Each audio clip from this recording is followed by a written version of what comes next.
So one of the people he met told how executions were carried out at ADAC, which is a work camp, a destructive labor camp on the Pechora River.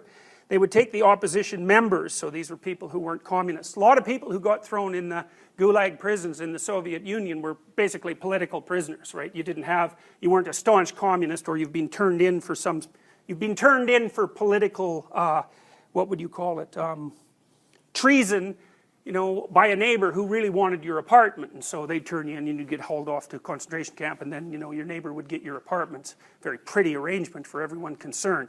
So the gulags were full of political prisoners. They were also full of normal criminals, murderers, rapists, thieves, and those guys basically ran the camps.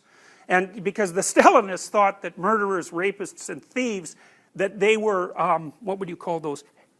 You could rehabilitate them, because they were actually victims of an unjust class structure. So, you know, hypothetically you could save them, whereas if you had rich parents, or maybe your parents owned farmland, or maybe they just had a bloody house, God only knows, then you were a socially suspect element because you came from the bourgeoisie and not the proletariat, so you got thrown in jail alongside the murderers and the rapists and the thieves, and, you know, they were regarded as morally superior to you, which is, you know, something that only bloody communist could think through and come to that conclusion. You know, it's mind-boggling. So anyways, a lot of what happened in the camps was, you know, political murder, essentially, and so this is what Solzhenitsyn's talking about in this particular case.